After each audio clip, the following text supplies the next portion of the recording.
चलो खैर, आज की क्लास हम लोग यहाँ पर शुरू कर रहे हैं। हम लोगों ने प्रीवियस क्लासेस में मेसोमेरिक इफेक्ट, जो रेजोनेंस इफेक्ट होता है, वो पढ़ा है। Hyper conjugation, inductive effect, aromaticity, back bonding, stability. ठीक है, हमारे ये सारे के सारे कॉन्सेप्ट्स ओवर हो चुके हैं। अब इनके बेसिस पर आज की क्लास में ना मैंने सिंपली इतना करवाना है कि कंपाउंड्स को अरेंज करो on the basis of acidic strength. Compounds को, कार्बोकटायंस है तो उनको अरेंज करो on the basis of their stability. Carbon ions की स्टेबिलिटी, फ्री रेडिकल्स की स्टेबिलिटी, एसिडिक स्ट्रेंथ। तो ये वाले जो टॉपिक्स है बच्चों, आज की क्लास में हमें वो स्टार्ट करने हैं। ठीक है, सो सबसे पहले एसिडिक स्ट्रेंथ के अंदर हमने पढ़ा था ऑर्थो इफेक्ट। ऑर्थो इफेक्ट कौन बताएगा? भावना, सिया, आप लोगों ने ऑर्थो इफेक्ट वाली क्लास अटेंड करी थी बच्चों? ऑर्थो इफेक्ट क्या होता है?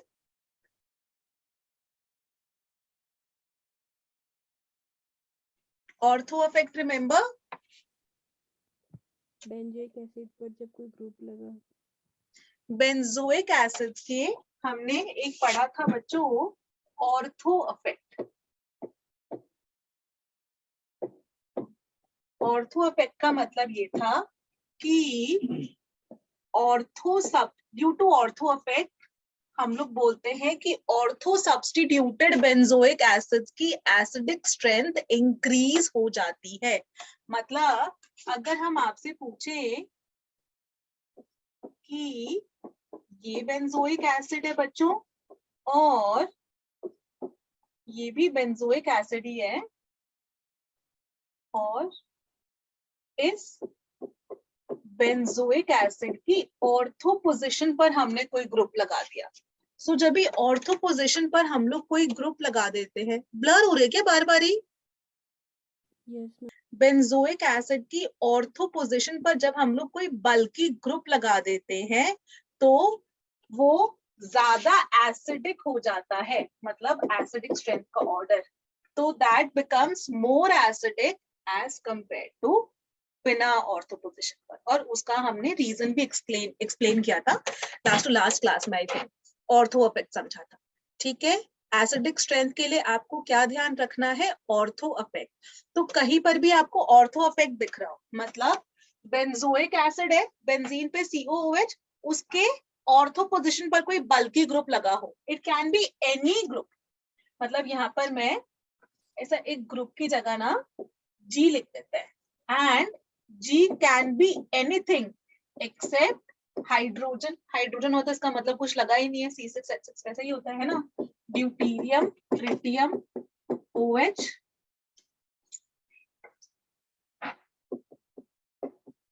NH2।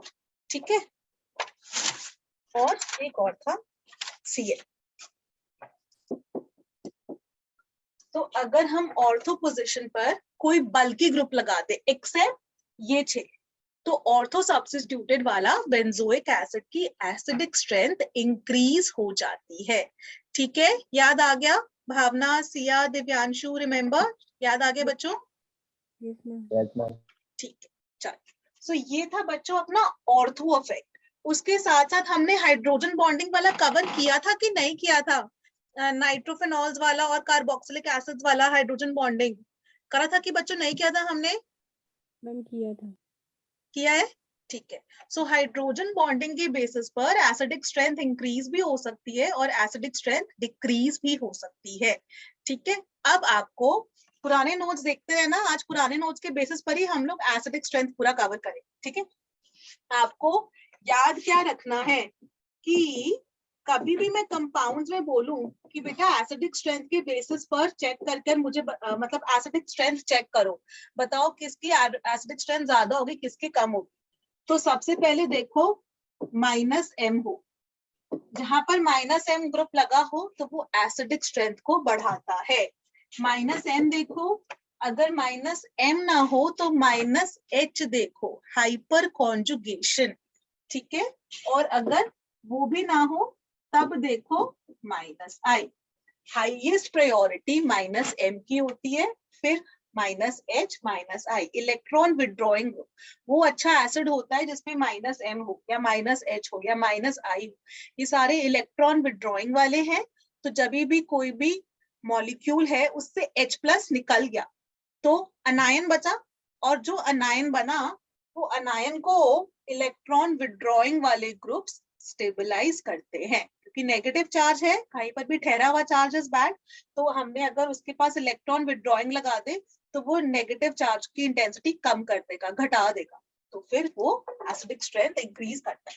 इसको ऐसे भी लिखा होता है, acidic strength is proportional to this, या फिर इनवर्सली प्रोपोर्शनल टू +M या +H या +I।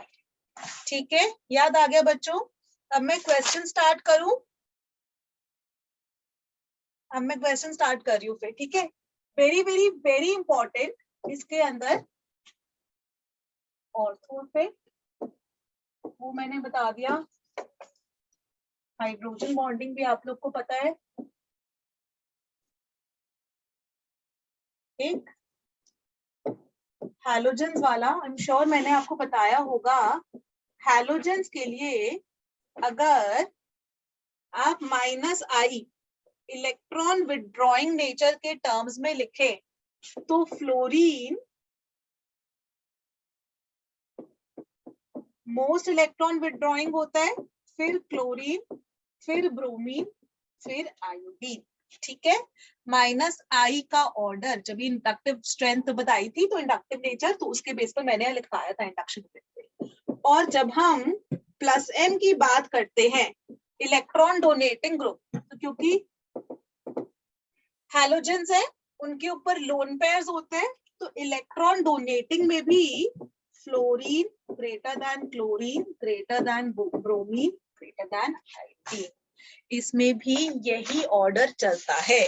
-I के अंदर भी यही चलता है, +M में भी यही चलता है। एक की वजह से इलेक्ट्रॉन विड्रॉइंग है, इसकी वजह से इलेक्ट्रॉन डोनेटिंग है, तो ये दोनों आपस में क्लैश कर रहे हैं।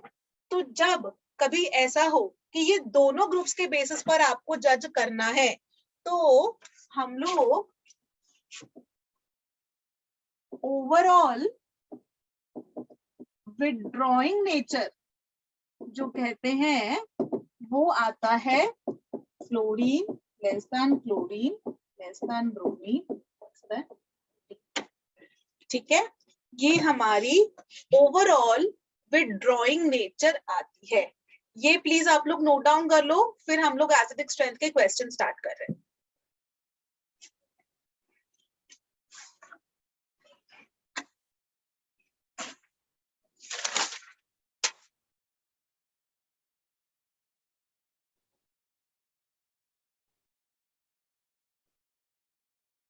डन, रिटन बच्चों, फटाफट से करते हैं, मुझे एसिडिक स्ट्रेंथ के अंदर लंबा सा थोड़ा ज्यादा सा एक्सप्लेन करना है, उसके बाद तो इजी हो जाएगा। एक बार एसिडिक स्ट्रेंथ हो गए तो आप वही लॉजिक अप्लाई करके हम लोग बहुत सारे क्वेश्चन इस पे प्रैक्टिस करेंगे।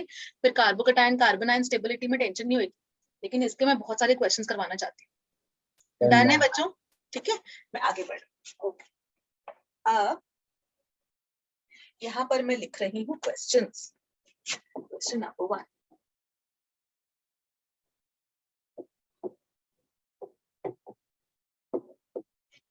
सिया तुम नीट से हो ना, नीट के लिए प्रिपेयर करिए बेटा। इस साल जो नीट का जो इस साल अभी परसों 17 जुलाई को जो पेपर हुआ है उसके अंदर ये वाला क्वेश्चन आ रखा था एसिडिक स्ट्रेंथ के ऊपर, मतलब वो असर्शन रीजन का था, लेकिन मेन कॉन्सेप्ट जो अभी समझाऊंगी वो यही वाला है जो इस साल का अभी परसों जो संडे को नीट का एग्जाम हुआ है 17 जुलाई को। ठीक है, और आपको मैं यहाँ पे question arrange in the order, देखा था क्वेश्चन ये वाला क्वेश्चन बाय चांस आपने अगर देखा नहीं देखा।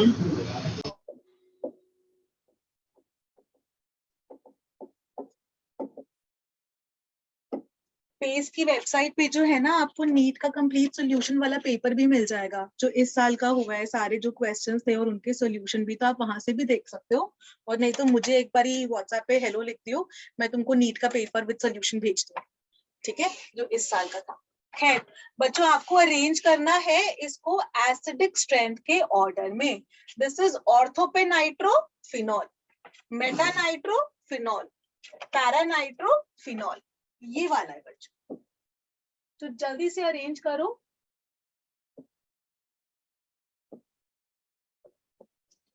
ठीक है, और यहाँ पर ना मैं एक और पॉइंट भी लिख देती हूँ, जो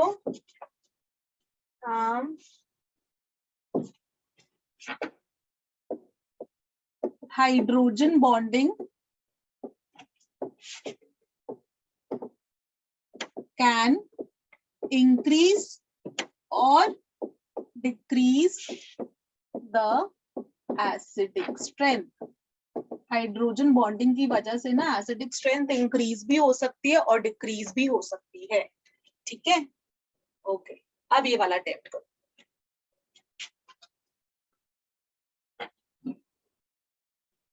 ओके बच्चों, मैं शुरू कर रही हूँ, इसको सॉल्व कैसे करते हैं। सबसे पहले तो क्या करो ना, आप देखो फिनॉल्स है, ठीक है, अपना फंक्शनल ग्रुप जहां से H+ निकलेगा O- बचेगा, तो आप देखो नाइट्रो ग्रुप्स को देखो। नाइट्रो क्या है, -M और -I दोनों है। नाइट्रो इलेक्ट्रॉन विड्रॉइंग है रेजोनेंस के बेसिस पर भी और इंडक्टिव इफेक्ट के बेसिस पर भी, लेकिन मेसोमेरिक इफेक्ट की प्रायोरिटी ज्यादा होती है as compare to inductive effect. ठीक है, क्लियर।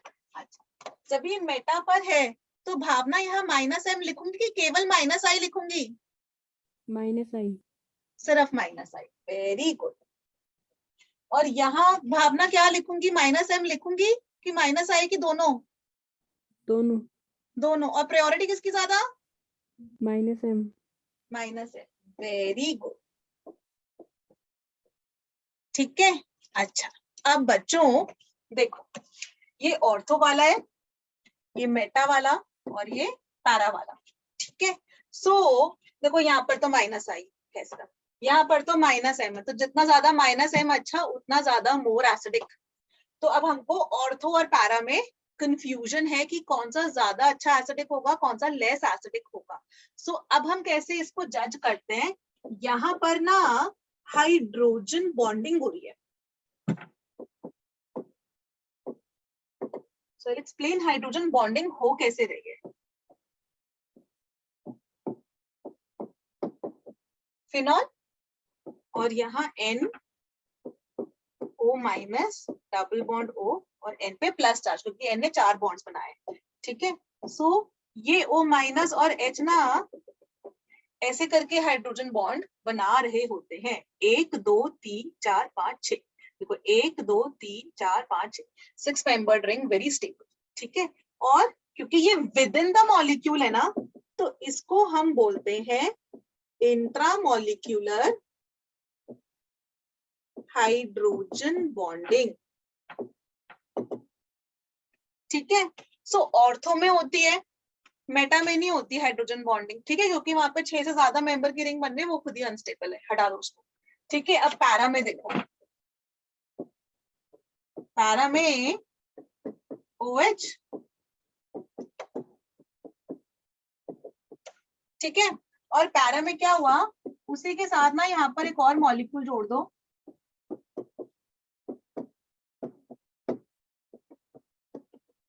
ये थोड़ा सा ठीक से, ठीक है, और यहाँ पर भी हो रही है हाइड्रोजन बॉन्डिंग।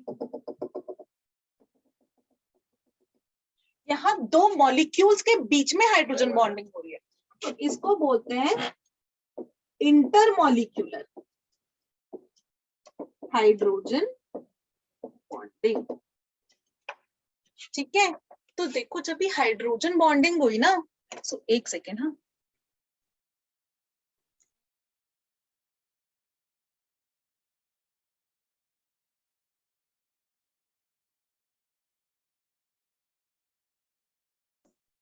ओके, तो जब भी हाइड्रोजन बॉन्डिंग हुई तो हाइड्रोजन ना बिजी हो गया, यहाँ पर कंज्यूम हो रखा है, बिजी हो रखा है, तो हाइड्रोजन इजिली जाएगा ही नहीं।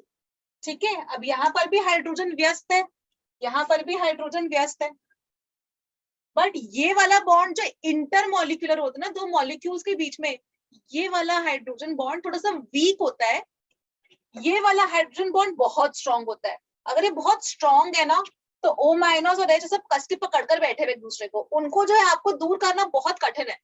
लेकिन यहाँ पर जो है ना हाइड्रोजन बॉन्ड वीक है, तो हाइड्रोजन को उन्होंने इतना कस के पकड़ कर नहीं रखा कि वो उसको बिल्कुल निकालना मुश्किल हो, तो यहाँ पर वो मस्त आराम से निकल जाता है एज कंपेयर टू ऑर्थो। तो यहाँ वाला बॉन्ड तोड़ना आसान है, वो इजिली निकल जाएगा, ठीक है। सो पैरा वाला मोस्ट एसिडिक हो गया, फिर ऑर्थो वाला, और मेटा तो लीस्ट है ही, क्योंकि मेटा में केवल माइनस आई है। बस हाइड्रोजन बॉन्डिंग में व्यस्त हो रखा है हाइड्रोजन, तो निकालना थोड़ा सा टफ है। ऐसा नहीं कि निकलेगा ही नहीं कि मैम फिर हम कर देते हैं, ऐसा कर देते हैं, बोल देते हैं ऑर्थो और पैरा में तो हाइड्रोजन बिजी है और हम ऐसा करते हैं मेटा को बोल देते हैं। नहीं, ऐसा नहीं करना कि मेटा को बोल दो मोस्ट एसिडिक, नहीं, मेन अपना चलेगा ऐसे ही, minus M greater than minus I, और यहाँ माइनस आई, माइनस एम दोनों का बराबर हो तो माइनस आई के बेसिस पर जज करते हैं। लेकिन जब ये क्वेश्चन सॉल्व करोगे तो आंखें खोल कर, ऐसे दिमाग लगाकर, दिमाग खोल कर, कि भाई हाइड्रोजन बॉन्डिंग को भी हम कंसिडर कर लेते हैं। क्लियर हुआ? आगे बढ़ा जाए। कोई क्वेश्चन कुछ पूछना है? आज की क्लास में मुस्कान पहली बारी आई है बहुत दिनों बाद, कोमल भी बहुत दिन बाद आई है। बेटा तुम लोग को समझ में आ पा रहा है थोड़ा थोड़ा? Yes ma'am. वीडियोस देख लेना, हाँ वहां पर वीडियोस में सारा का सारा, और बाकी जो छोटी छोटी चीजें मैं साथ साथ बताती भी जाऊंगी, ठीक है।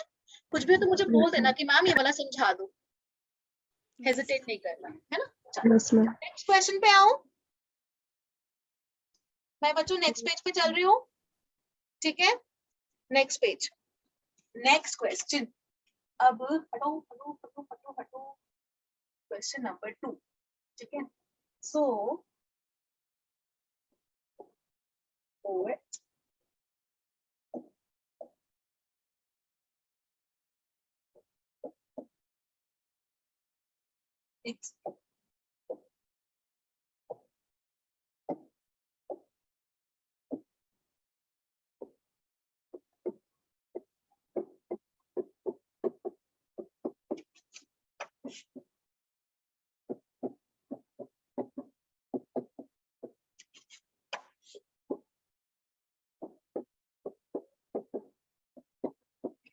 क्वेश्चन नंबर 2 और question number 3, arrange in the order of acidic strength. Okay बच्चों, एसिडिक स्ट्रेंथ में ही चलना, हाँ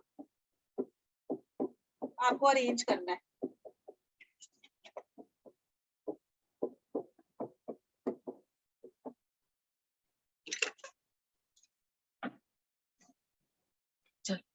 arrange in the order of acidic strength हम शुरू करते हैं। हाँ तुम लोग भी आई एम अज्यूमिंग कर रहे हो कोशिश, है ना, टाइम थोड़ा कम है तो फटाफट से करते हैं, आज मैं क्लास में खत्म करना चाह रही हूँ एसिडिक स्ट्रेंथ, ठीक है।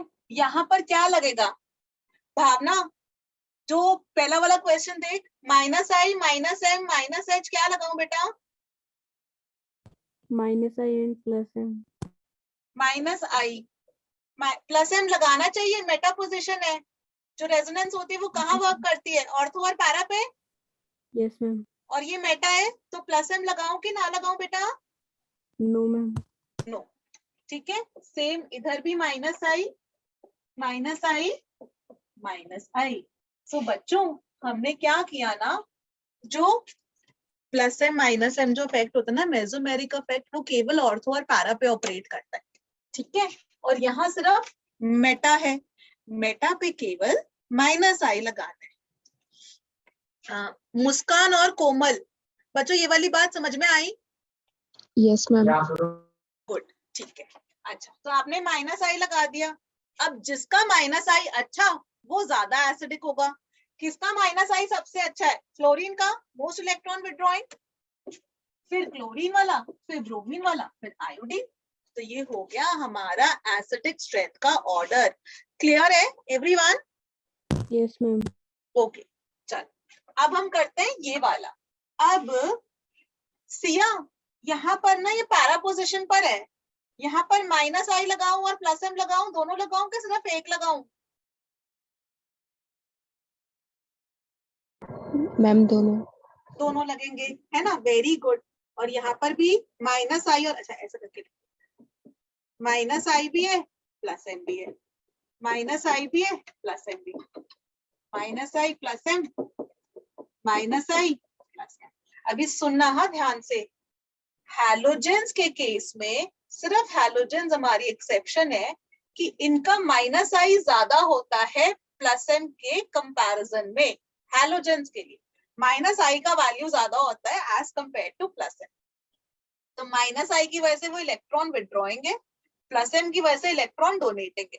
लेकिन दोनों का जब हम कंबाइंड इफेक्ट लेकर चलते हैं, दोनों का जब हम कंबाइंड लेके चलते हैं, माइनस आई भी और प्लस एम भी, ये वाला बच्चों माइनस, अरे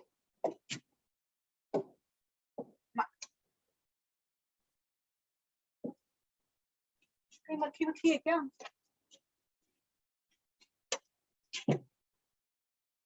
बच्चों जब माइनस आई और प्लस एम दोनों होते हैं तो ओवरऑल विड्रॉइंग हो जाता है ये fluorine less than chlorine less than bromine less than iodine. ठीक है, so, अब हम ये सॉल्व कर लेते हैं। तो ओवरऑल विड्रॉइंग इसका सबसे अच्छा है तो ये वाला मोस्ट एसिडिक एस। ठीक है, एसिडिक स्ट्रेंथ का ऑर्डर ये वाला मोस्ट एसिडिक होगा, फिर ये क्योंकि माइनस आई प्लस एम जब भी दोनों लग रहे हैं तो अपना आयोडो वाला मोस्ट एसिडिक हो जाता है। क्लियर है? नेक्स्ट क्वेश्चन पे चल रही हूँ मैं बच्चों। ठीक है, ओके नेक्स्ट।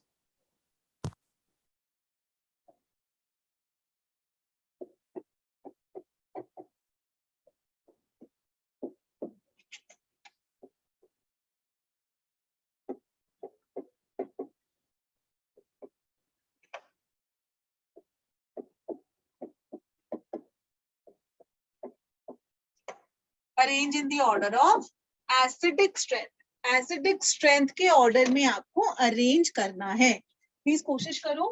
एक क्वेश्चन और लिख देती हूँ।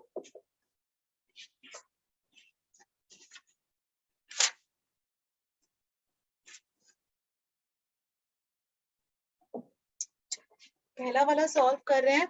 ओके दिव्यांशु बेटा, OH OH तो सेम है, इन वाले ग्रुप्स को कंसिडर करना है। NO2 क्या है? Plus M minus M plus I plus H minus H. क्या होगा? NO2 के साथ क्या लिखेंगे हम? Minus I minus I I, बस minus I. Minus M minus I. Very good. कौन बोला ये? नाम बोलो फिर से, किसने बोला? मुस्कान। वेरी, अरे मुस्कान ने बोला, वाओ तुमने तो क्लासेस मिस करी थी। सो हैप्पी तुमने बोला, very good. Minus M greater than minus I, तो माइनस एम भी लग रहा है माइनस आई भी लग रहा है, लेकिन माइनस एम का प्रायोरिटी ज्यादा है, ये हमको पता है। ठीक है, अच्छा क्लोरीन में माइनस आई भी लगता है प्लस एम भी लगता है, लेकिन माइनस आई की प्रायोरिटी ज्यादा होती है प्लस एम। और मुस्कान जो OCH3 है यहाँ कौन सा लगेगा? मैम माइनस आई और माइनस एम। माइनस आई और प्लस एम। ओके अभी सुनना हाँ ध्यान से। ठीक है, बेंजीन से जो डायरेक्टली अटैच्ड एटम हो, बेंजीन से जो डायरेक्टली अटैच्ड एटम, उस पर अगर लोन पेयर या नेगेटिव चार्ज हो तो हम बोलते हैं कि वो प्लस एम है, इलेक्ट्रॉन डोनेटिंग। ठीक है, और बेंजीन से जो डायरेक्टली कनेक्टेड एटम हो, जैसे ये नाइट्रो, उस पर अगर पाई बॉन्ड हो, जो ये वाला पाई बॉन्ड है बेटा जिसमें मेरी उंगली है, ये वाला है, नजर आ रहा है ना, ये वाला पाई बॉन्ड, तो उसको हम बोलते हैं माइनस एम। बेंजीन से जस्ट कनेक्टेड एटम पे अगर लोन पेयर तो प्लस एम और इलेक्ट्रॉन डोनेटिंग। ठीक है, अगर बेंजीन से जस्ट कनेक्टेड एटम पे पाई बॉन्ड तो माइनस एम, इलेक्ट्रॉन विड्रॉइंग। तो ये minus M greater than minus I, ये और ये प्लस एम। और माइनस आई तो है OCH3 में, O की वजह से माइनस इंडक्टिव इफेक्ट तो होगा ही। इंडक्टिव इफेक्ट का ऑर्डर चेक कर लेना, हाँ वहां पर लिखा रखा है मैंने शुरुआत की वीडियो में। तो अब सिया एसिडिक स्ट्रेंथ के लिए कौन सा चाहिए होता है? माइनस वाला करेक्ट है। कौन सा वाला मोस्ट एसिडिक होगा बेटा? ए होगा, करेक्ट है, क्योंकि minus M. Yes ma'am. A के बाद कौन सा लिखूं बेटा? B. A greater than B greater than C, very good. Clear? ये सबको समझ में आया? मुस्कान क्लियर है? Yes, ma'am. और कोमल तुमको भी आया समझ में बेटा?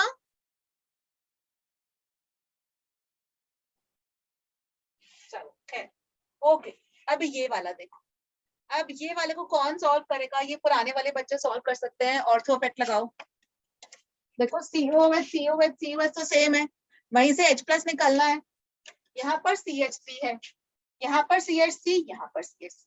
इस वाले को देखो, ये वाले CH3 में प्लस I है, इस वाले में प्लस H और प्लस I दोनों है। और कहीं पर ना बाय चांस आप जो है किताब से अभी जब भी पढ़ोगे तो आपको यहाँ प्लस H की जगह ना प्लस M भी लिखा हो सकता है। वो हम क्या करते हैं, plus M due two plus H ऐसा करके लिख देते हैं।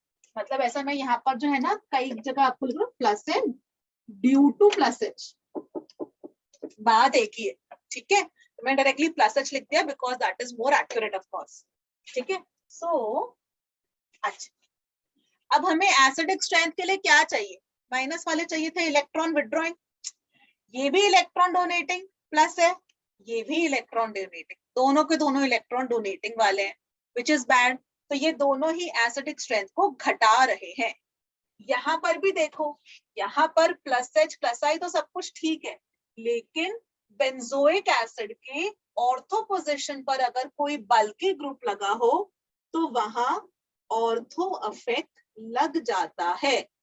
ऑर्थो इफेक्ट का मतलब होता है कि ऑर्थो सब्स्टिट्यूटेड बेंजोइक एसिड की एसिडिक स्ट्रेंथ कहीं ज्यादा होती है। तो यानी कि most acidic will be A, ठीक है। अब B और C में बताओ कौन सा वाला ज्यादा एसिडिक होगा? Anyone, any volunteer, anybody can speak up. Ma'am, C. अच्छा देखो, ये भी घटा रहा है एसिडिक स्ट्रेंथ को और ये भी घटा रहा है एसिडिक स्ट्रेंथ को। किसकी प्रायोरिटी ज्यादा होती है? मेसोमेरिक की, फिर हाइपर कॉन्जुगेशन की, फिर इंडक्टिव इफेक्ट की। ये बहुत ज्यादा घटा रहा है, इसकी प्रायोरिटी इसके कंपैरिजन में, प्लस H के कंपैरिजन में कम है, तो ये कम घटा रहा है। ये एसिडिक स्ट्रेंथ बहुत ज्यादा घटा रहा है, तो ये एसिडिक स्ट्रेंथ को बहुत कम कर देगा। तो A greater than B greater than C। क्या मैं रिपीट करूं कि सबको समझ में आया बच्चों? Yes, ma'am. आया? अभी इसके नेक्स्ट टॉपिक पर चलूं कि इसके ऊपर और क्वेश्चंस करने हैं? Ma'am, question. क्वेश्चंस, चलो फिर क्वेश्चंस करते, जल्दी से नोट डाउन करो।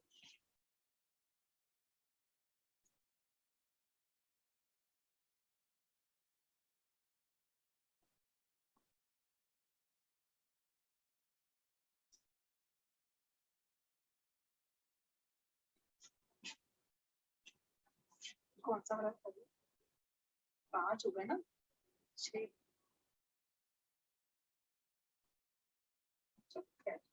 नंबर 5 है, नंबर 6 है।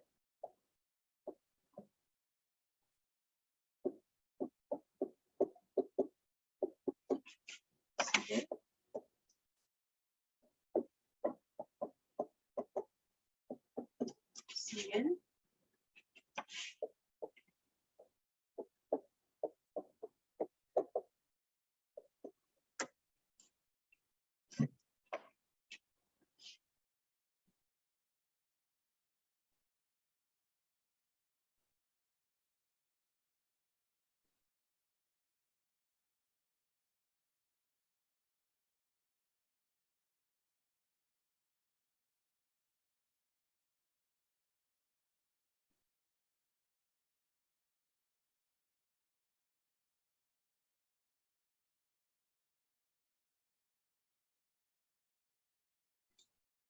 अच्छा शुरू करें?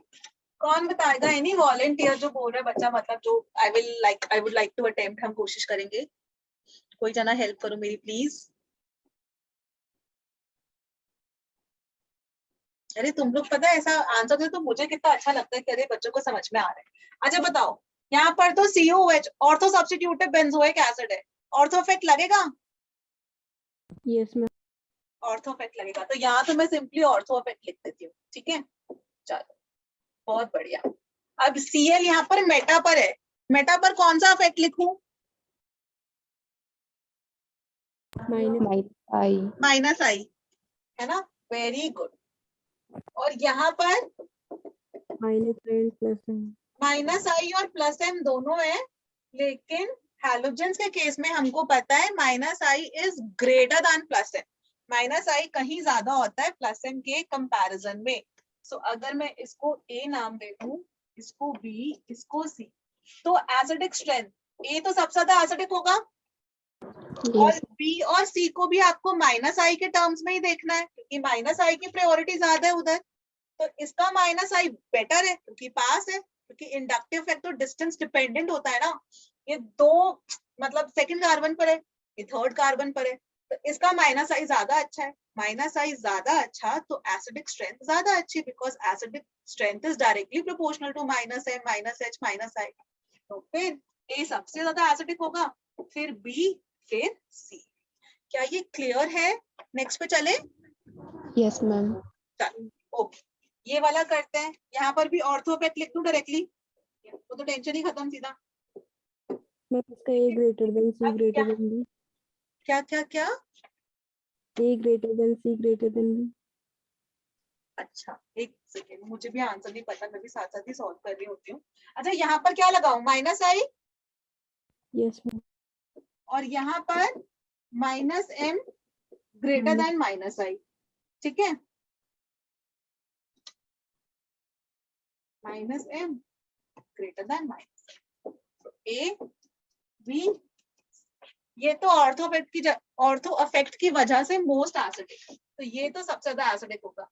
अब इन दोनों में इसका -m है, इसका -i, तो -m की प्रायोरिटी ज्यादा है, तो ये ज्यादा बेटर हो गया। फिर B, फिर सॉरी, फिर C, फिर B। क्या ये समझ में आया बच्चों? Yes ma'am. नेक्स्ट पे चलो। एनीबडी जिसको डाउट हो, जो चाहता है कि मैम ये वाला कॉन्सेप्ट समझा दो, ये वाला वापस रिपीट कर दो, कुछ है ऐसा? No ma'am. नहीं, चलो आगे बढ़ते फिर। मैं नेक्स्ट क्वेश्चन लिख रही हूँ। अब देखना, हाँ यहाँ पर मैं थोड़ा सा ज्यादा दिमाग लगाना पड़ेगा आपको, ठीक है? सो आई डोंट नो, मेरे इसमें कलर क्यों चेंज होते रहते भाई, मुझे नहीं समझ में आता।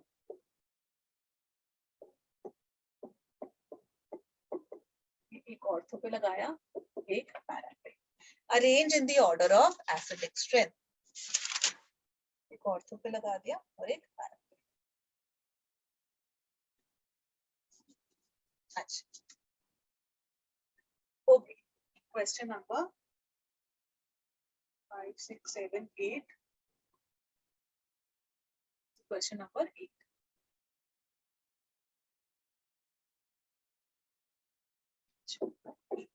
तो सबसे पहली बात, इसको देखकर ना मन करे कि ऑर्थो इफेक्ट लगाने का मन कर रहा है और बोल देंगे मोर एसिडिक, तो ऐसा मत करना, क्योंकि यहाँ पर जो फंक्शनल ग्रुप है वो है OH, और हमने ये कहा था कि जो ऑर्थो इफेक्ट होता है ना, वो सारे ग्रुप्स पर एप्लीकेबल होता है। बेंजोइक एसिड के साथ कोई भी ग्रुप लगा हो और वो एप्लीकेबल होगा, एक्सेप्ट तो OH लगा है ना, तो ऑर्थो इफेक्ट आप नहीं लगा सकते हो। इसको हम सॉल्व करेंगे based on hydrogen bonding. Hydrogen bonding के बेसिस पर हम सॉल्व करते हैं। अब देखो सॉल्व कैसे करते हैं। यहाँ पर तो अब आपको ऑर्थो इफेक्ट तो नहीं लगाना है, ठीक है?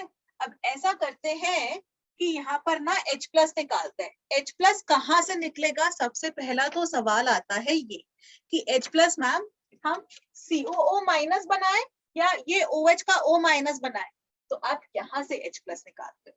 मतलब हम जो ये वाला है ना, इसमें से H+ निकालते हैं और बन जाता है COO- और OH, ठीक है? और ये वाला जो है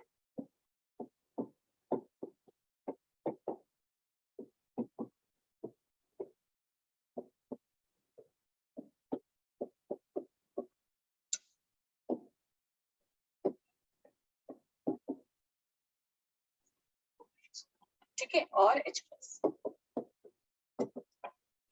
ठीक है बच्चों, पहली बात तो ये कि COOH ग्रुप मोर एसिडिक होता है एज कंपेयर टू फिनॉल वाला OH का जो OH होता है।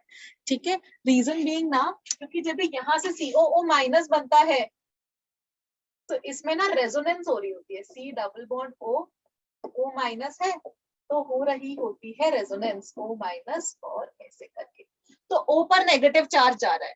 और वहीं अगर आपने OH ये वाले से करी होती, अगर आपने H+ जो है ना OH से निकाला होता, फिनॉल वाला OH से निकाला होता, O- से क्या होता, तो ये जब भी रेजोनेंस होती ना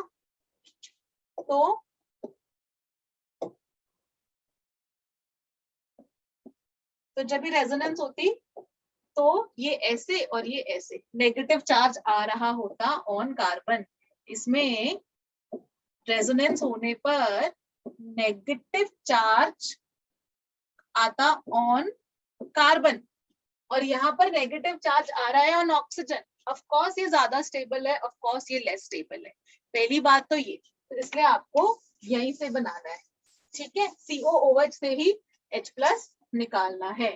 अब इन दोनों को हम चेक करेंगे कि इन दोनों में से जो ज्यादा स्टेबल होगी स्पीशीज, जो अनायन जो ज्यादा स्टेबल होगा वो वाला ज्यादा स्ट्रॉन्गर एसिड होगा, कि उसकी टेंडेंसी ज्यादा है, क्योंकि हर चीज स्टेबिलिटी की तरफ भागती है।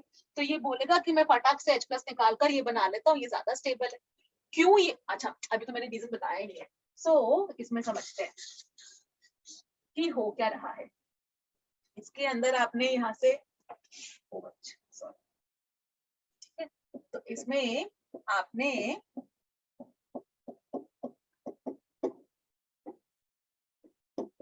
यहाँ से कर दिया और इसको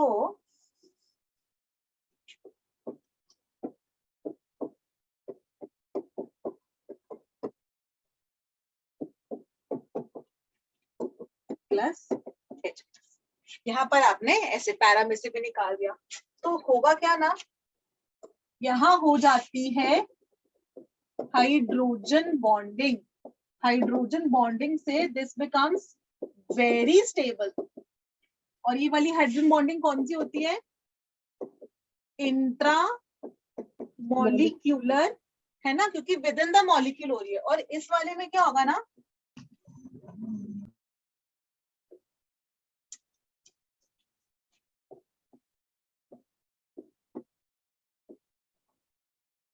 O-, सॉरी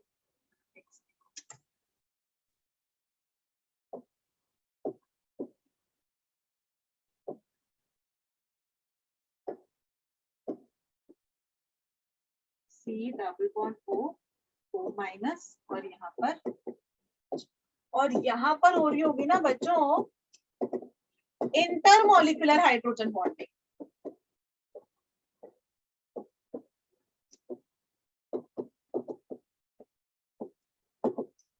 इंटर मतलब दो मॉलिक्यूल्स के बीच, इंट्रा मतलब विद इन द मॉलिक्यूल। तो ये वाली हाइड्रोजन बॉन्डिंग तो बहुत ही अच्छी, बहुत ज्यादा स्टेबिलिटी देती है। तो ये वेरी एसिडिक हो गया, मतलब ये वाला तो फटाक से रिएक्शन करवा देगा, फटाक से, क्योंकि इंट्रा मॉलिक्यूलर हाइड्रोजन बॉन्डिंग हो रही है, बहुत ही स्टेबल वाला अनायन बन रहा है। और इसके अंदर भी हाइड्रोजन बॉन्डिंग तो हो रही है, लेकिन इंटर वाली हो रही है, मतलब ये वाली हाइड्रोजन बॉन्डिंग ना लेस स्टेबल है। ठीक है, तो क्योंकि ये लेस स्टेबल है तो इसलिए ये वाला कम इजिली फॉर्म होगा, ये वाला ज्यादा इजिली फॉर्म हो जाएगा। तो ये मोर एसिडिक और ये लेस एसिडिक, एसिडिक स्ट्रेंथ। आया समझ में, रिपीट करूं, क्लियर है? जल्दी से नोट डाउन करो, फिर आगे बढ़ते बच्चों।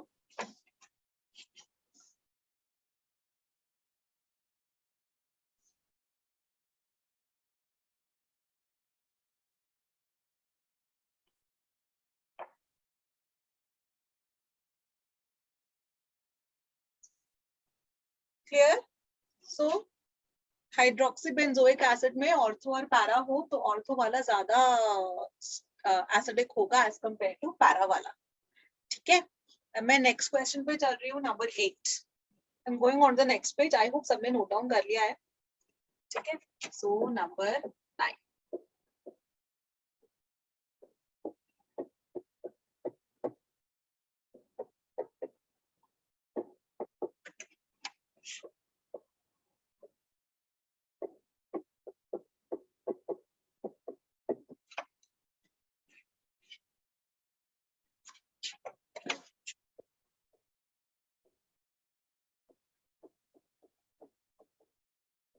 इसमें मेटा पे भी लगा दिया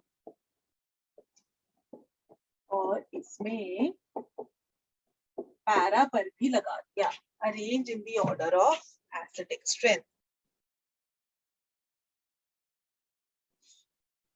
हमको ये तो पता है इसके और इसके कंपैरिजन में ये ज्यादा एसिडिक होता है और ये लेस एसिडिक होता है।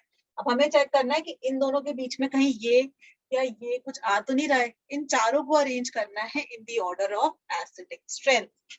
कोशिश करो प्लीज।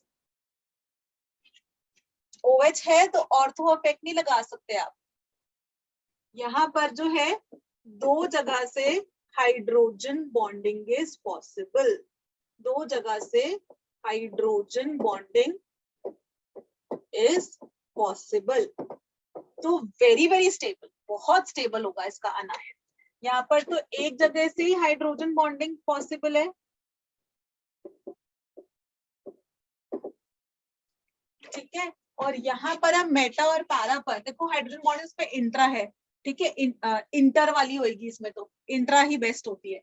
अब इसमें देखो यहाँ लग रहा है बच्चों -I और यहाँ लगेगा +M और -I। और +M और -I के कंपैरिजन में +M की वैल्यू ज्यादा होती है एज कंपेयर टू -I। तो ये A, ये B, ये C, ये D। तो जब हम एसिडिक स्ट्रेंथ लिखते हैं, दो हाइड्रोजन बॉन्ड्स बन रहे हैं, एक बन रहा है, इन दोनों में ये -I है, ये +M। ये तो अनायन को अनस्टेबल कर रहा है, मतलब इलेक्ट्रॉन्स डोनेट कर रहा है पैरा की वजह से। तो C ग्रेटर देन D। यहाँ पर बच्चों ये वाली चीज अगर कोई मतलब मन में आ सकती है आपके कि मैम इंटरमोलिकुलर हाइड्रोजन बॉन्डिंग हो रही है, कुछ तो हो रहा है, स्टेबल तो है। हाँ स्टेबल है, दिस इज गुड एसिडिक, अच्छा एसिडिक कंपाउंड है, लेकिन ये वाला ज्यादा एसिडिक है। यहाँ पे +M आ रहा है, यहाँ पर -I ही है केवल, तो इसलिए C ग्रेटर देन D। ठीक है, क्लियर एवरीवन? Yes ma'am. चलो आगे बढ़ रही हूँ मैं। Yes ma'am. Okay, note down कर लिया। अब मैं ना एक किताब है पीटर साइक करके, मैं उसमें से जो है ना वो लिख रही हूँ एसिडिक स्ट्रेंथ। जब भी अलग अलग फंक्शनल ग्रुप्स होता है ना, तो जो हमारी एसिडिक स्ट्रेंथ का ऑर्डर होता है, ठीक है। सल्फोनिक एसिड्स, आर नहीं लिखती, इसके अंदर भी वो बता देती हूँ। सल्फोनिक एसिड्स मोस्ट एसिडिक होते हैं, ठीक है। फिर होता है हमारा picric acid, OH, NO2, NO2, NO2। ये तो आपको पता है ना, फिनॉल जो है उसमें अगर नाइट्रो लगा दो, इतने सारे माइनस है तो बहुत एसिडिक हो जाएगा। तो ये हो गया। उसके बाद होता है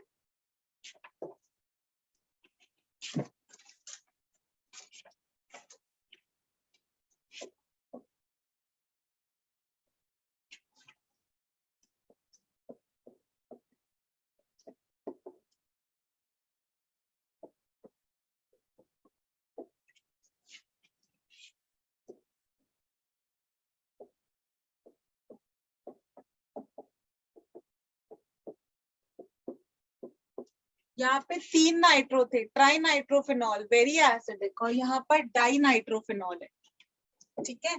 इसके बाद आ जाता है कार्बोक्सिलिक एसिड।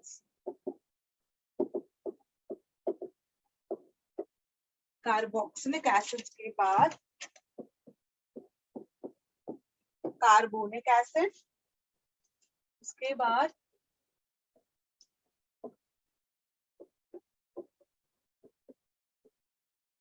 मोनोनाइट्रोफिनॉल। और मोनोनाइट्रोफिनॉल में भी हमने पढ़ा था पैरा वाला ज्यादा होता है, फिर ऑर्थो वाला, फिर मेटा वाला, हाइड्रोजन बॉन्डिंग के बेसिस पर, ठीक है।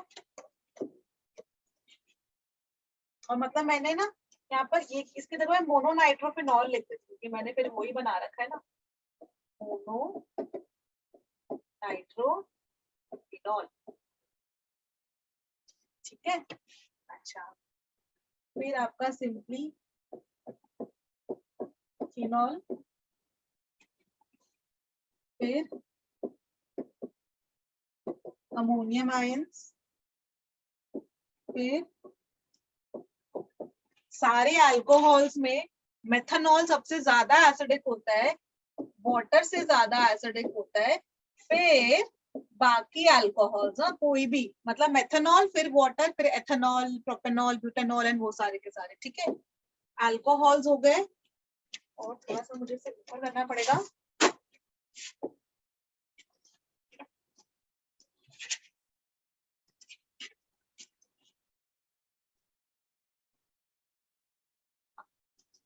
ठीक है, और अल्कोहल्स फिर एल्काइंस फिर अमोनिया डेरिवेटिव्स, ठीक है, अमोनिया उसके डेरिवेटिव्स, फिर एल्कीन्स, फिर एल्केन्स। बच्चों ये है हमारा एसिडिक स्ट्रेंथ का order, very very very important. अगर आपको अलग अलग फैमिली से हो क्वेश्चन, अलग अलग फैमिली से क्वेश्चन का मेरा मतलब है, जैसे आपको दे दिया CH3 SO3H methyl sulphonic acid, या फिर CH3 COOH, ऐसे करके मैंने क्वेश्चन दे दिया, पूछा कौन सा ज्यादा एसिडिक है, ये वाला कि ये वाला, तो तुम सिंपली देखो फंक्शनल ग्रुप कौन सा है। SO3H वाला फंक्शनल ग्रुप है इधर, और कार्बोक्सिलिक एसिड में होता है ना COOH, तो तुम बोलो अरे वो तो ज्यादा एसिडिक होता है, ये कम एसिडिक, तो डायरेक्टली ये कुछ लगाने की जरूरत ही नहीं है, सिंपली अलग अलग फैमिली है तो सबसे आसान है, बस ये फैमिली को याद करना है। और फैमिली को भी याद करने का ना बहुत ही तरीका अच्छा है, सल्फोनिक एसिड देखो मस्त, बहुत एसिडिक, ठीक है। फिर पिक्रिक एसिड वाला होगा, खूब सारे नाइट्रो जुड़े हुए फिनॉल के, ठीक है, ये बेकार है, इस पर कोई क्वेश्चन नहीं आता है। फिर आ गया डाइनाइट्रोफिनॉल, पहले 3 नाइट्रो थे, अब डाइनाइट्रो वाले फिनॉल्स आ गए, वेरी एसिडिक, ठीक है, और ऑर्थो पैरा पे लगाना जिससे कि आप -M लगा सको। फिर आ जाता है कार्बोक्सिलिक एसिड, कार्बोक्सिलिक एसिड के अंदर भी हम लोग क्या बोलते हैं, फॉर्मिक एसिड जो होता है, मेथनोइक एसिड, ये बहुत एसिडिक होता है। फिर कार्बोक्सिलिक एसिड और उसके डेरिवेटिव्स, फिर एल्काइल कार्बोक्सिलिक एसिड्स, मतलब ethanoic acid, propanoic acid, butanoic acid and so on, ठीक है, उसमें भी आप ये वाली चीज देखो। ऑलराइट, फिर कार्बोनिक एसिड, मोनोनाइट्रोफिनॉल्स में पैरा, फिर ऑर्थो, फिर मेटा, हमने थोड़ी देर पहले ही प्रूव किया था बच्चों, जो मैंने कहा था सियाको के नीट का क्वेश्चन है, इस साल आया था अभी, है ना। फिनॉल, अमोनियम वाले सारे के सारे, methanol, water and all the alcohols, फिर उसके बाद, ठीक है, फिर अल्काइंस, ठीक है, और अल्काइंस एसिडिक होता है, तो अल्काइन के अंदर भी जो है ना, एक होता है सबसे easiest alkyne is this ethyne, वो जो है ना C- बना के H+ निकाल देता है। C- is very stable because sp hybridised carbon है, sp वाला इज हाईली इलेक्ट्रोनेगेटिव, वो फटाक से इलेक्ट्रॉन ले लेगा हाइड्रोजन CH बॉन्ड का और H+ रिलीज कर देगा, ठीक है, और उसके बाद R C triple bond H, कहीं एक जगह पे हाइड्रोजन होना चाहिए C ट्रिपल बॉन्ड C से, मतलब टर्मिनल अल्काइंस के लिए ही वैलिड है ये। अगर इधर भी R लगाओ और इधर भी R लगाओ तो H निकालोगे कहाँ से, ठीक है, तो ये ध्यान रखना। फिर अमोनिया, उसके डेरिवेटिव्स क्या बेटा, अच्छा, एल्कीन्स, फिर एल्केन्स, दैट इज इट। बहुत सिंपल सा ऑर्डर है, जल्दी से देख लो और लिख लेना, हाँ, स्क्रीनशॉट वगैरह मत लेना प्लीज, जितना खुद से लिखते हो ना हाथ से उतने अच्छे नोट्स बनते हैं, स्क्रीनशॉट वगैरह सब खो जाते हैं।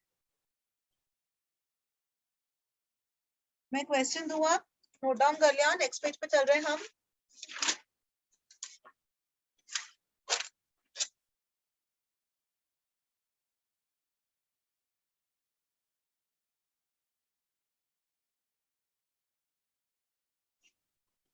मैं नेक्स्ट पेज पे चल रही हूँ, ठीक है, आज पूरा गर्ल गैंग है, भावना, कोमल, मुस्कान, सिया, सारी लड़कियां। चलो नेक्स्ट पेज पे आ रहे हैं।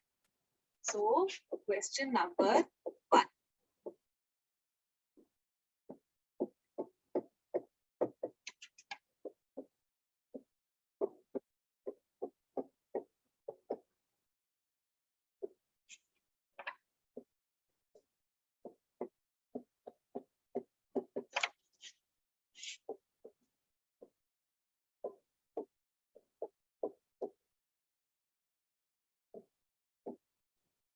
चलो, arrange in the order of acidic strength, acidic strength के ऑर्डर पे आपको लिखना है।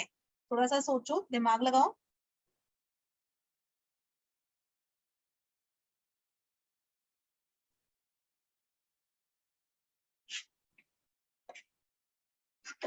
और एक ना इसमें ये भी लिख देती हूँ।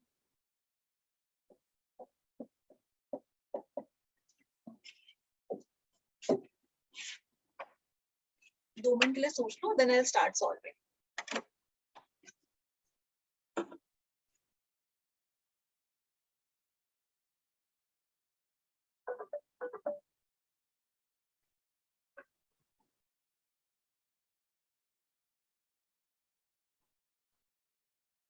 ओके, सो सबसे पहले ना ऐसा करते हैं, इसको ए भी लिख देते हैं। ठीक है, ये दोनों सल्फोनिक एसिड्स वाले हैं, ये वाले कार्बोक्सिलिक एसिड्स वाले हैं। क्लियरली एसिडिक स्ट्रेंथ में ए और बी ज्यादा एसिडिक होंगे compare to C D E, है ना। पहली बात तो ये। अब हमको ए और बी में कंपेयर करना है, सी डी ई में कंपेयर करना है। अब ए और बी में देखो बच्चों, ये वाला फिनाइल ग्रुप है और ये साइक्लोहेक्सेन वाला है। यहाँ पर जब ये H+ निकलेगा ना, तो वो अनायन बनेगा, तो यहाँ पर बेंजीन के साथ हो रही होगी रेजोनेंस, बहुत स्टेबल हो जाएगा। यहाँ पर कोई रेजोनेंस नहीं हो रही है, तो इन दोनों में से ज्यादा एसिडिक कौन सा हुआ, है ना, करेक्ट yes, है ना। सो ये वाला ज्यादा एसिडिक हुआ ना, क्योंकि यहाँ पर जो है यहाँ पर बेंजीन के साथ वो हो जाएगी। अब इन तीनों में सोचो क्या हो सकता है। First D. सबसे पहले डी, वेरी गुड, क्योंकि यहाँ पर आपने लगा दिया ऑर्थो अफेक्ट, तो डी सबसे ज्यादा एसिडिक होगा, फिर सी और फिर ई, राइट। Yes ma'am. क्योंकि डी में भी रेजोनेंस है, सी में भी रेजोनेंस है, लेकिन डी में ना ऑर्थो अफेक्ट की वजह से स्टेबिलिटी मिल गई, और सी में सिंपली बेंजीन का माइनस है, और फिर लास्ट में तो साइक्लोहेक्सेन वाला कार्बोक्सिलिक एसिड। करेक्ट है, आगे बढ़ जाए। Yes ma'am. चलो, so next question is question number 2। ये हमारे ग्रुप्स है, सो किसी ग्रुप से बना लेते हैं।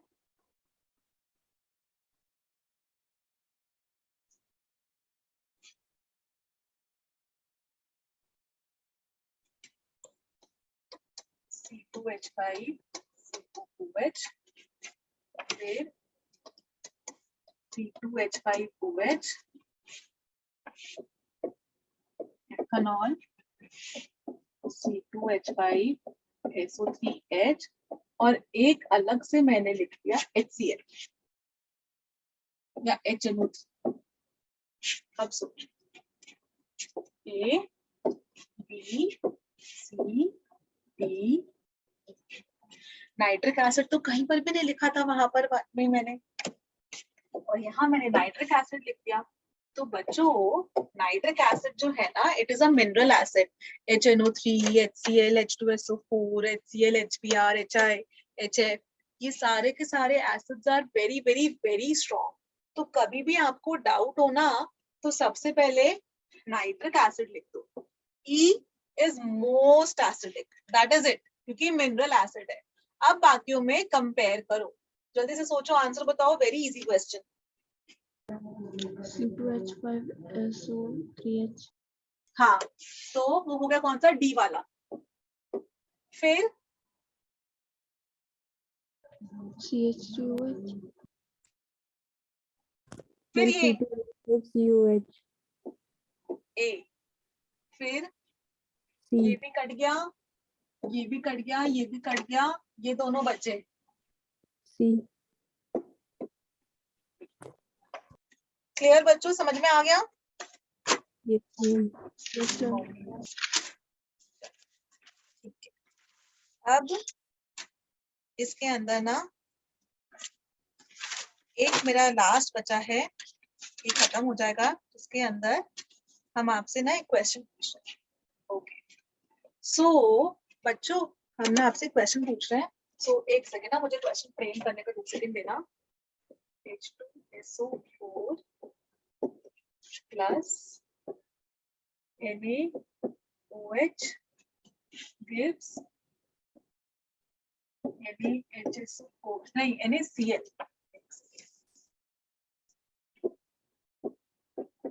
NaCl gives Na2SO4 plus HCl। एक ये है मेरा क्वेश्चन, और मेरा दूसरा क्वेश्चन है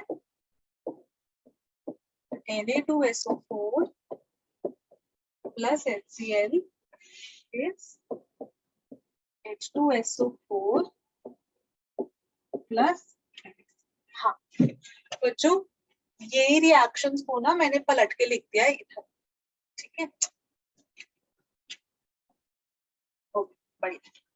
अब मैंने आपसे पूछा कि मुझे बताओ बेटा, रिएक्शन 1 अकर करेगा कि रिएक्शन 2 अकर करेगा, कौन सा ज्यादा इजीली, मतलब जिसकी फिजिबिलिटी ज्यादा है, कौन सा रिएक्शन फटाक से अकर कर जाएगा, 1 की 2।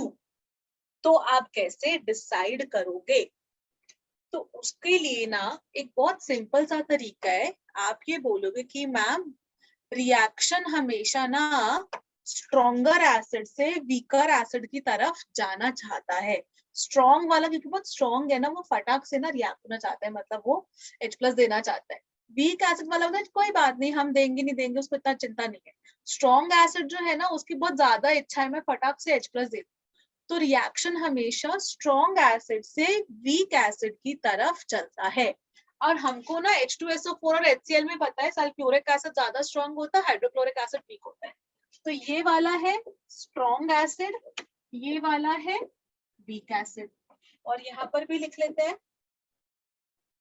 ये वाला है वीक एसिड, ये वाला है स्ट्रॉन्ग एसिड। तो कौन सा वाला रिएक्शन फटाफट से अकर कर जाएगा? रिएक्शन 1, क्योंकि स्ट्रॉन्ग एसिड की इच्छा है कि स्ट्रॉन्ग एसिड से वीक एसिड बन जाए। ये वाला नॉट फीजिबल या लेस कर देते हैं, क्योंकि अकर तो कर ही जाता है लेकिन हाँ लेस होता है बहुत ही, तो हम उसको बोलते हैं कि ये वाला रिएक्शन अकर करेगा और ये वाला नहीं अकर करेगा। Got it? समझ में आया? यस अब मैम। इस पे क्वेश्चन दे दूं। So my question is,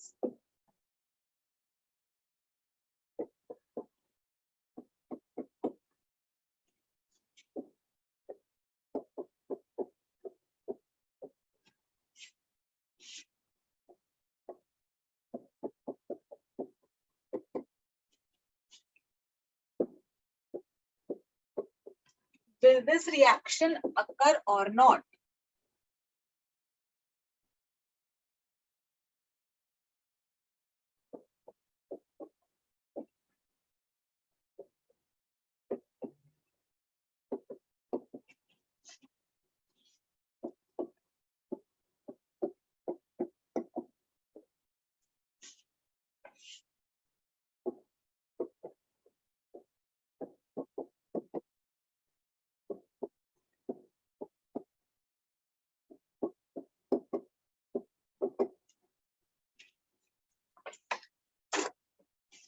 ये वाला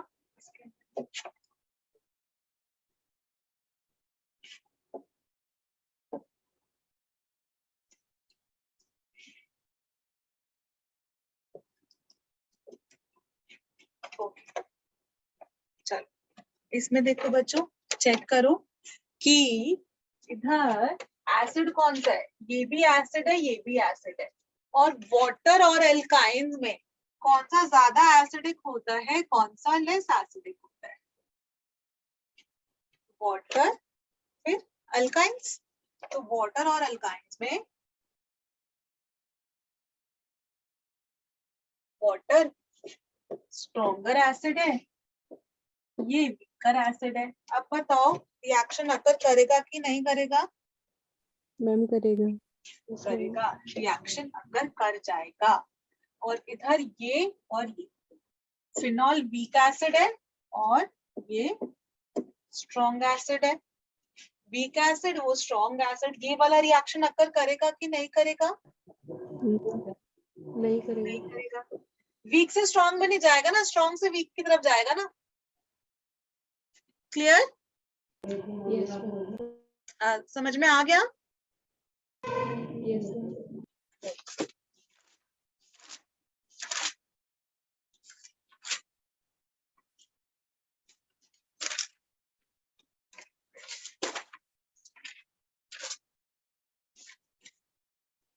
अच्छा, एक ना इसके ऊपर बच्चों क्वेश्चन आ रखा होता है सोडियम बाइकार्बोनेट के ऊपर, NaHCO3। सो आपको वो क्वेश्चन ऐसे आ रखा है, प्रीवियस क्लास में का ही क्वेश्चन है कि आपके पास ना एक दो टेस्ट ट्यूब्स है, एक टेस्ट ट्यूब में है फिनॉल और दूसरी टेस्ट ट्यूब में है कार्बोक्सिलिक एसिड। ये मेरी टेस्ट ट्यूब ए है, ये मेरी टेस्ट ट्यूब बी है, और आपको दो टेस्ट ट्यूब्स गिवन है ए और बी, और इन दोनों में आपको डिस्टिंग्विश करना है, आपको बताना है कि कौन सी वाली में ए है, कौन सी वाली में बी, आपको आइडेंटिफाई करना है। तो आप कैसे करोगे? इस तरह के ना बड़े सारे क्वेश्चंस आ जाते हैं। तो उसके लिए हमारा एक टेस्ट होता है बच्चों। उसके लिए ना, अब देखो डायरेक्टली तो आप लोग आंसर नहीं कर सकते हो, है ना, तो आई एम टेलिंग यू। तो आपके पास सोडियम बाइकार्बोनेट का टेस्ट होता है, सोडियम बाइकार्बोनेट का टेस्ट। इसका मतलब ये होता है कि कोई भी कंपाउंड सोडियम बाइकार्बोनेट से रिएक्ट कर जाएगा if acidic strength of that compound is greater than या equal to the acidic strength of carboxylic acids। अगर उसकी एसिडिक स्ट्रेंथ कार्बोक्सिलिक एसिड से ज्यादा है, ठीक है, अल्काइल कार्बोक्सिलिक एसिड की कंपैरिजन में, तो वो NaHCO3 से रिएक्ट कर जाएगा, अदरवाइज नहीं करेगा। अब मुझे बताओ ए और बी में एसिडिक स्ट्रेंथ का ऑर्डर क्या है? First B. B greater than A. Acidic strength का order is B greater than A। और B और A में से कार्बोक्सिलिक अल्काइल कार्बोक्सिलिक एसिड से ज्यादा एसिडिक कौन सा है? B। फिनॉल की एसिडिक स्ट्रेंथ, ओके, यहाँ हमारे कार्बोक्सिलिक एसिड्स है हाईली एसिडिक, और अब यहाँ आ रहा है फिनॉल। तो बेंजोइक एसिड जो है इसकी एसिडिक स्ट्रेंथ बहुत ज्यादा है, और फिर फिनॉल की है बच्चों, तो वो बहुत ज्यादा एसिडिक है। और वो वाले हमने बोला जो भी कंपाउंड्स जिनकी acidic strength alkyl carboxylic acid से ज्यादा है वो NaHCO3 से रिएक्ट करते हैं, ठीक है। यानी कि ये भी सोडियम बाइकार्बोनेट से रिएक्ट करेगा, ये भी सोडियम बाइकार्बोनेट से रिएक्ट करेगा, ये भी सोडियम बाइकार्बोनेट से रिएक्ट करेगा, ये भी सोडियम बाइकार्बोनेट से रिएक्ट करेगा। H2CO3 ये नहीं रिएक्ट करेगा NaHCO3 से, ये नहीं रिएक्ट करेगा, ये जितने भी लिखे हैं इनमें से कोई भी सोडियम बाइकार्बोनेट के साथ रिएक्ट नहीं करता है। Only those compounds react with NaHCO3 जिनकी एसिडिक स्ट्रेंथ ना इसके ऊपर है, ये शुरुआत वाले, ठीक है। अब वापस ऐसे ही आप आ जाओ इधर। तो हमको चेक करना है कि जो है इन दोनों को आइडेंटिफाई करना है कि एक टेस्ट ट्यूब में जो है बेंजोइक एसिड है, दूसरी टेस्ट ट्यूब में फिनॉल है, तो किस में बेंजोइक एसिड है, किस में फिनॉल है। तो आप क्या करोगे, इन दोनों टेस्ट ट्यूब्स को NaHCO3 से ट्रीट करा दो। जैसे ही आप ये वाला जो है C6H5COOH, इसको बेटा जैसे ही आप NaHCO3 से ट्रीट कराते हो तो क्या होता है, ये दे देगा C6H5COONA, और ये H और HCO3 मिला के बन जाएगा H2CO3। और H2CO3 तो आपको पता है इसको कार्बोनिक एसिड बोलते हैं। ये कार्बोनिक एसिड टूट जाता है into H2O and CO2। ठीक है, strong acid, weak acid, strong से वीक की उसमें चला जाता है। ठीक है, तो ये वाला रिएक्शन फटाक से अकर कर जाता है। फिनॉल नहीं कर पाता इसके साथ रिएक्ट, तो फिर ये कर जाएगा, CO2 गैस रिलीज होगी। CO2 गैस का test it turns lime water milky, या फिर वो एफरवेसेंस के साथ रिलीज होती है। एफरवेसेंस मतलब जब भी आप वो कोल्ड ड्रिंक पीते हो तो Pepsi cold drink Coca Cola डालते हो ना ग्लास के अंदर, तो वो बबल्स बबल्स जैसे जो उठते हैं, एफरवेसेंस जो होती है, वो एफरवेसेंस जो उसकी कोल्ड ड्रिंक की फिज होती है, वो एफरवेसेंस आती है, इसकी एफरवेसेंस होती है। ठीक है, एफरवेसेंस की स्पेलिंग चेक कर लेना, SE होती है शायद, जो भी है। तो ये रिएक्ट कर जाता है, इस तरह कर कर आप डिस्टिंग्विश कर लेते हो। क्लियर, समझ में आया? Yes ma'am. ठीक है, चलो बच्चों आज की क्लास हम यहाँ पर ओवर करते हैं। ठीक है, एसिडिक स्ट्रेंथ वाला टॉपिक अपना फिनिश्ड है। अब नेक्स्ट क्लास में हम लोग इसके आगे कंटिन्यू करेंगे।